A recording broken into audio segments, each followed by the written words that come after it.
أعوذ بالله من الشيطان الرجيم. بسم الله الرحمن الرحيم.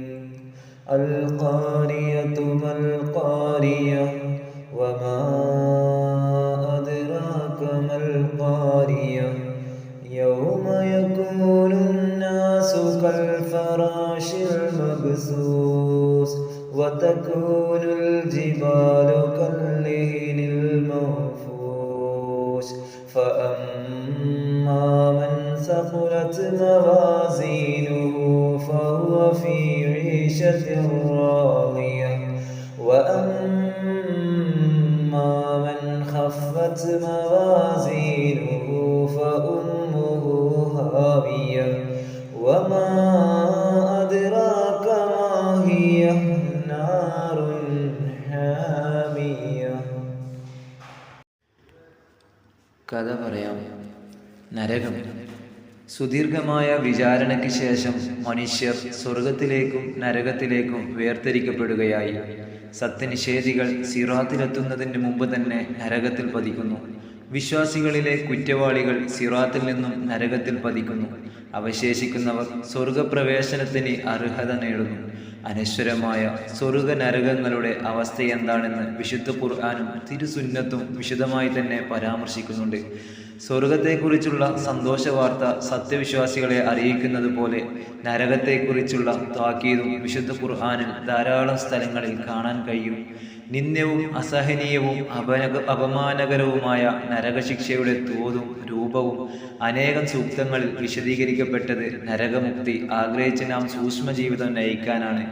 നരകാവകാശികളെക്കുറിച്ചും അവരുടെ മ്ലേച്ഛമായ ആവാസ സ്ഥലമായ നരകത്തെപ്പറ്റിയും ധാരാളം കാര്യങ്ങൾ വിശുദ്ധ ഖുർആൻ നമ്മെ കേൾപ്പിക്കുന്നത് അത്തരത്തിൽ ദുഷിച്ച പര്യവസാനം നമുക്ക് ഉണ്ടായിത്തീരാതിരിക്കാനുള്ള ജാഗ്രത നാം പുലർത്താനാണ്. തീ എന്ന അർത്ഥമുള്ള നാറ് എന്ന പദമാണ് ഖുർആൻ പ്രയോഗിച്ചിട്ടുള്ളത്. എന്നാൽ അതിൻ്റെ ഭീകരതയും ഭയാനകതയും കാണിക്കുന്ന ജഹന്നം, ഹുത്തമ, ജഹീം, സഖർ തുടങ്ങിയ പേരുകൾ വിശുദ്ധ ഖുർആൻ പരിചയപ്പെടുത്തിയിട്ടുണ്ട്.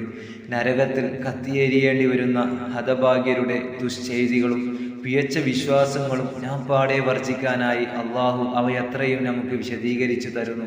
അള്ളാഹു പറയുന്നു, തീർച്ചയായും വല്ലവനും കുറ്റവാളിയായിക്കൊണ്ട് തൻ്റെ രക്ഷിതാവിൻ്റെ അടുത്ത് ചൊല്ലുന്ന പക്ഷം അവനുള്ളത് നരകമത്രേ. അതിലവൻ മരിക്കുകയില്ല, ജീവിക്കുകയുമില്ല. ജീവിതമോ മരണമോ ഇല്ലാത്ത വിധം യാതനയുടെ കൊടുമുടിയിൽ കഴിയുന്ന നരകവാസികൾ രക്ഷയുടെ മാർഗങ്ങൾ പലതും അന്വേഷിക്കുമെങ്കിലും ഒരാളും സഹായിയായിട്ട് ഉണ്ടാവുകയില്ല.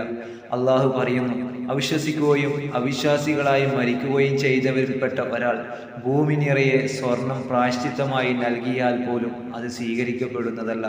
അവർക്കാണ് വേദനയേറിയ ശിക്ഷയുള്ളത്. അവർക്ക് സഹായികളായി ആരും ഉണ്ടായിരിക്കുന്നതല്ല.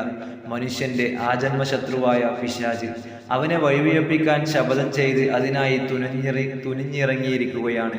പിശാചിന്റെ ദുർബോധനത്തിൽപ്പെട്ട് തിന്മ പ്രവർത്തിക്കുന്നവരെ അവൻ ക്ഷണിക്കുന്നത് നരകാഗ്നിയിലേക്കാണെന്ന് അറിയാതെ മനുഷ്യൻ അവന്റെ വഞ്ചനയിൽ പെട്ടുപോകുന്നു. അള്ളാഹു പറയുന്നു, തീർച്ചയായും പിശാച് നിങ്ങളുടെ ശത്രുവാകുന്നു. അതിനാൽ അവനെ നിങ്ങൾ ശത്രുവായി തന്നെ ഗണിക്കുക. അവൻ തൻ്റെ പക്ഷക്കാരെ ക്ഷണിക്കുന്നത് അവൻ നരകാവകാശികളുടെ കൂട്ടത്തിലായിരിക്കാൻ വേണ്ടി മാത്രമാണ്. കഠോരമായ നരകാഗ്നിയിൽ നിന്ന് ആർക്കും ആരെയും രക്ഷിക്കാൻ സാധിക്കുകയില്ല. അതിൽ അകപ്പെട്ടവർ അങ്ങേയറ്റം പരാജിതരും നഷ്ടം സംഭവിച്ചവരും അപമാനിതരുമാണ്. അതുകൊണ്ടാണ് നബി സല്ലല്ലാഹു അലൈഹി വസല്ലമ തങ്ങൾ പോലും സ്വന്തം പുത്രിയോട് നൽകുന്ന ഉപദേശത്തിൽ നിന്റെ ശരീരത്തെ നരകാഗ്നിയിൽ നിന്നും നീ തന്നെ കാത്തുകൊള്ളണമെന്ന് പറഞ്ഞിട്ടുള്ളത്.